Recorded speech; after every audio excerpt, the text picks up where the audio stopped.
సూర్యాపేట జిల్లా హుజూర్ నగర్ లో దేవి శరన్నవరాత్రి ఉత్సవాలలో భాగంగా గురువారం స్వయం వ్యక్త శ్రీ కనకదుర్గమ్మ వారు శ్రీ కాత్యాయని దేవి సింహవాహనంపై బంగారు కన్నులతో 4 చేతులు, ఒక చేతిలో కమలం, మరో చేతిలో కత్తి, మిగతా 2 చేతులతో వరద అభయ ముద్రలతో ఉండే విధంగా అమ్మవారిని ఆలయ ప్రధాన అర్చకులు నరసింహాచార్యులు అలంకరింపజేసి భక్తులకు దర్శన భాగ్యం కల్పించారు.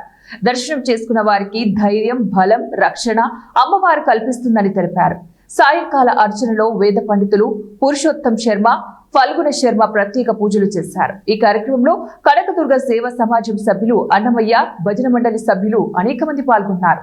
దేవి శరన్నవరాత్రోత్సవాల్లో భాగంగా 4వ రోజు ఆ అమ్మవారు కాత్యాయని మాతగా ఆవిర్భవించి మనకు దర్శనమిస్తున్నారు. ఈ కాత్యాయని అంటే పార్వతీదేవి. ఈ పార్వతీదేవి మరి ఆ యొక్క శివుడిని వదిలి దక్షుడి చేత ఇది అగ్నిలో ఆహుతైపోయింది.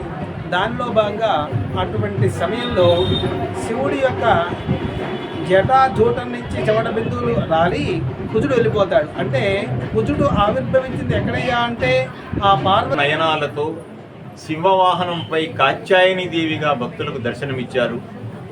ఆమెకు 4 చేతుల్లో, ఒక చేతిలో కమలం, ఒక చేతితో కత్తి, వరద అభయ ముద్రలతో దర్శనమిచ్చారు.